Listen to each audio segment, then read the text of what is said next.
ठीक है प्यारे बच्चों, मैं आप सबके समझ तलावा वाणिज्य वर्ग के विद्यार्थियों के लिए अर्थशास्त्र विषय लेकर आया हूँ। मेरा नाम है परिचित मिश्रा और मैं आज बात करता हूँ। मैं बहुत ज्यादा बात नहीं करूंगा, सीधे अपने कॉन्सेप्ट से जुड़ूंगा। बाकी यूट्यूब की तरह मैं ये भी नहीं कहूंगा कि आप सब्सक्राइब कीजिए, लाइक कीजिए, शेयर कीजिए, आपकी मर्जी हो आप शेयर कीजिए, बस आप पढ़िए। मेन चीज आप पढ़ेंगे मुझे अच्छा लगेगा। कॉन्सेप्ट से कॉन्सेप्ट जुड़िए, हो सकता तो कमियां रह जाए पर मेरे कंटेंट में कोई कमी नहीं है। आज का विषय सीधे सीधे मूल बात पे आते हैं, जिसको मान पढ़ना है। क्या पढ़ना है? मान पढ़ना है। और ये आपको बिल्कुल ऑफलाइन वाला मजा आएगा क्योंकि मेरे साथ पीछे बच्चे भी बैठे हैं तो बिल्कुल जुड़ गए। तो मान क्या होती है? जैसे आप बाजार में गए, बाजार में आपने किसी वस्तु को उसकी मूल्य को पूछा और उसके बाद उसकी मांग की। तो यानी कि मतलब किसी वस्तु की कीमत को ध्यान में रखते, आपकी इच्छा है, आपकी आवश्यकता है, तो सबसे पहली बात तो आपके दिमाग में किसी वस्तु की इच्छा। अब इच्छा है आपकी कि हमें कार खरीदनी है, अल्टो खरीदनी। अब अल्टो खरीदने के साथ साथ आपकी इच्छा तो हो गई, लेकिन वो मांग तब तक नहीं बनेगी, आपके पास साधन भी तो हो। अब कार खरीदने के लिए आपके पास साधन क्या हो? पैसा। पैसा जब आपके पास होगा, फिर पैसा आपके पास है लेकिन आप कंजूस इंसान है ना, तो फिर आप क्या करोगे? तब तो आपको कार नहीं मिल जाएगी ना, आप कार को मांगने जाओगे। आपको साधन को खर्च करने की तत्परता भी हो। यानी कि पहली बात तो आपके पास आपके अंदर इच्छा हो। तो पहला कॉन्सेप्ट क्या है? आपको इच्छा हो, कोई चीज आपको खरीदने की या क्या हो? इच्छा हो। दूसरा आपके पास क्या हो? साधन। तीसरी चीज आपको साधन खर्च करने की तत्परता। साधन को खर्च करने की आपके पास क्या हो? तत्परता। साधन को खर्च करने की आपके पास क्या हो? तत्परता। अब चौथी बात, आप उसे किसी कीमत पे खरीदोगे। अब जैसे अगर आप बोल दो कि मैं 1 किलो सेब लाया, तो यहां पर ये मांग नहीं है। आप बोलो कि मैं 50 रुपए किलो, 50 रुपए का 1 किलो सेब लाया, तो फिर ये मांग बनेगी जहां मात्रा और मूल्य दोनों हो। जहां पर मात्रा और मूल्य दोनों हो, यानी कि कीमत। कीमत के साथ साथ क्या हो? समय। कीमत के साथ साथ क्या हो? समय। यानी कि ये जो 5 तत्व होते हैं तब जाके मांग बनती है। तो इसे क्या कहेंगे? मांग के तत्व। आपसे पूछा जाए मांग के तत्व कितने होते हैं, तो मांग के तत्व होते हैं 5। पहला तत्व क्या है? इच्छा, यानी कि किसी चीज को खरीदने की आपके अंदर इच्छा हो और आपके पास उसके साधन हो और साधनों को खर्च करने की तत्परता हो और उसकी कोई निश्चित कीमत हो और निश्चित समय पर जब आप उसे खरीदते हैं तो जब वो क्या बन जाती है? मांग। तो आपसे पूछा गया मांग को अंग्रेजी में कहते हैं डिमांड। क्या कहते हैं? डिमांड। मांग को क्या कहते हैं बेटा? डिमांड कहते हैं। क्या कहते हैं? शिव डिमांड कहते हैं। शिव शिवेंद्र डिमांड कहते हैं। तो मांग कब बन जाएगी? तो किसी वस्तु की वह मात्रा, किसी भी वस्तु की वह मात्रा जो किसी समय विशेष पर एक निश्चित कीमत में खरीदी जाती है। क्या है? किसी वस्तु की वह मात्रा, किसी वस्तु की वह मात्रा। मैं चाहूंगा कि अगर आप वीडियो देख रहे हैं तो साथ ही साथ आप कॉपी पेन ले लें और लिख भी लें, आपको पूरा याद हो जाएगा। किसी वस्तु की वह मात्रा, किसी वस्तु की वह मात्रा जो किसी निश्चित समय में, जो किसी वह मात्रा जो किसी समय विशेष में, जो किसी समय विशेष में निश्चित कीमत पर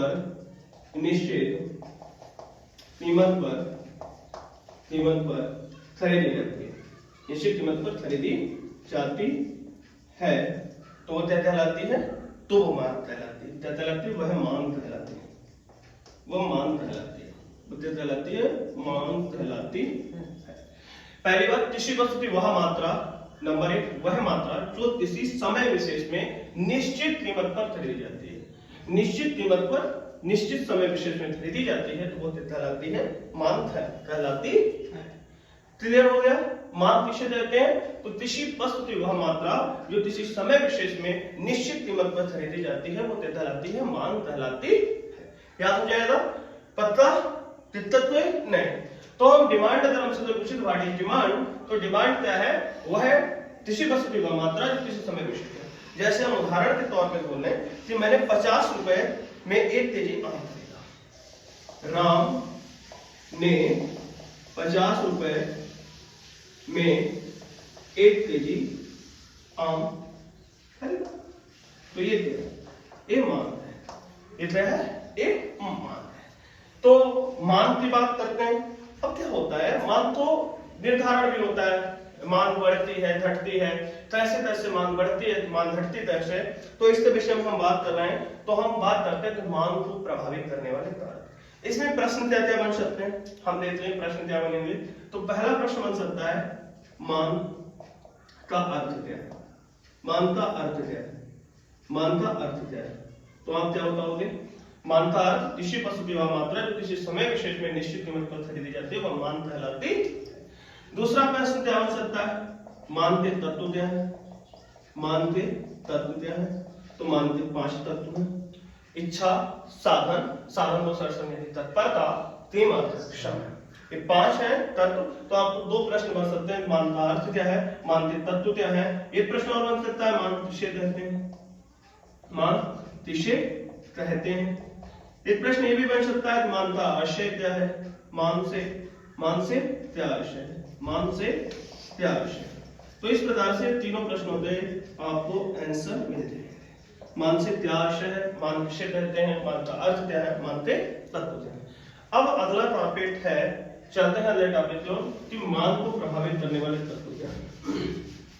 तो मान को प्रभावित करने वाले तत्वों की बात करें तो देखिए हम जानते हैं मान को प्रभावित करने वाले तत्व की अगर हम बात करें तो मान कैसे प्रभावित हो सकते हैं। सबसे पहला फैक्टर क्या है मान को प्रभावित करने का, सबसे पहला तो है वस्तु की कीमत। वस्तु की कीमत क्या है, अगर वस्तु की कीमत बढ़ती है तो निश्चित तौर पर एक सामान्य उपभोक्ता उस वस्तु को कम करेगा, कम खरीदेगा। यदि वस्तु की कीमत घटती है तो वो क्या करेगा, उस वस्तु को ज्यादा खरीदेगा, है ना। तो सबसे पहले मान को प्रभावित करने वाला तत्व क्या है, तो मान को प्रभावित करने वाला पहला तत्व है कीमत। और जिसकी कीमत तो हेडिंग डालेंगे मान को प्रभावित करने वाले तत्व, मान को प्रभावित करने वाले तत्व, मान को प्रभावित करने वाले तत्व। तो पहला क्या है, वस्तु की कीमत, वस्तु की कीमत, पहला तत्व है वस्तु की कीमत। प्राइस ऑफ जो ऑब्जेक्ट्स है, जो आपका आइटम है, प्राइस ऑफ आइटम। अब स्वाभाविक बात है, कॉन्सेप्ट दिमाग में सेव कर लो कि अगर कोई जैसे संतरा है उसकी ये प्राइस है और ये किसी की डिमांड है, ठीक है, ये मान है। जब संतरा 10 रुपए किलो है तो स्वाभाविक बात है आप उसे 50 किलो खरीदोगे, ठीक है, तो 50 किलो खरीदा। अब वही बढ़ते 20 हो जाए तो भी आप 50 खरीदोगे, नहीं आप कितना खरीदोगे, 25 खरीद सकते हो, 30 खरीद सकते हो, कुछ भी खरीद सकते हो, है ना। यानी कि वस्तु की कीमत में परिवर्तन होने से मान में परिवर्तन होता है। तो यानी कि वस्तु की कीमत मान को प्रभावित करती है। अगर वस्तु की कीमत घटती है तो मान बढ़ेगी और वस्तु की कीमत कम होती है तो मान बढ़ेगी और वस्तु की कीमत ज्यादा होती है तो मान कम होगी। सीधी सी बात है। अभी देख लो, जब किसी की कीमत 20 थी तो वो 30 खरीद रहा था, 10 रह गए तो वो 50 खरीद रहा। तो सीधा सा पहला कॉन्सेप्ट है कि वस्तु की कीमत प्रभावित करती है मान को। मान को प्रभावित करने वाला सबसे बड़ा फैक्टर अगर कोई है तो वो है वस्तु की कीमत। वस्तु की कीमत सीधे सीधे मान को प्रभावित करती है। दूसरा क्या है, दूसरा है उपभोक्ता की आय। क्या है, दूसरा है उपभोक्ता की आय। अब आप एक बात बताओ, अब अपने ऊपर रखो, आपके पिताजी की सपोज डेट एक 10,000 रुपए आय है, इनकम कितनी है, 10,000 रुपए इनकम है। तब वो किसी तब मान लो वो घर में 2 किलो पनीर लाते थे, 2 किलो पनीर लाते थे। घटते 5,000 रुपए इनकम रह गई, तब क्या वो 2 किलो पनीर लाएंगे? नहीं, पनीर की मांग अपने आप कम हो जाएगी, कम नहीं हो जाएगी। अब मान लो कि 15,000 रुपए आपके पिताजी की आय हो गई, सीधी बात है, वो बच्चा का और था, है ना। कहते भाई 2 किलो लाते थे, आज 3 किलो था, तो दिक्कत थोड़ी ना, हम 3 किलो लाएंगे, क्योंकि आय बढ़ गई। सीधी सी बात है कि जब व्यक्ति की आय बढ़ती है, क्या बढ़ती है, आय बढ़ती है, तो वो वस्तु की मांग बढ़ती है, वस्तु की मांग बढ़ती है। और जब व्यक्ति की आय घटती है तो वस्तु की मांग घटती है। अच्छा, हमने एक चीज और देखी है, हम आगे पढ़ेंगे भी, उससे पहले कीमत और मांग में हमने कैसा संबंध देखा, विपरीत देखा, और आय और मांग में कैसा संबंध देखा, सीधा संबंध देखा। भाई आय बढ़ी तो मांग भी बढ़ी और आय घटी तो मांग मान भी तटे। वहां कीमत बढ़ती है तो वस्तु की कीमत और उपभोक्ता की आय मान को प्रभावित करते हैं। ठीक हो गया, फिर वस्तु की कीमत और उपभोक्ता की आय जो है मान को प्रभावित करती है। अब आती है तीसरी बात। तीसरी बात क्या प्रभावित करती है? उपभोक्ता की आय हो गई, वस्तु की कीमत हो गई, और तीसरी चीज देश की जनसंख्या। देखिए देश की जनसंख्या भी मान को प्रभावित करती है।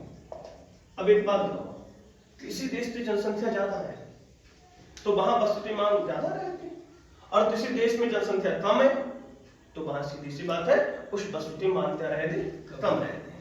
देश की जनसंख्या भी वस्तु की मांग को प्रभावित, जैसे भारत जैसे इतने बड़े देश में ज्यादातर वस्तुओं की मांग ज्यादा रहेगी, बड़ा देश है। अब जो छोटा देश है वहां वस्तुओं की मांग कम रहती है, तो देश की जनसंख्या भी मांग को प्रभावित करती है।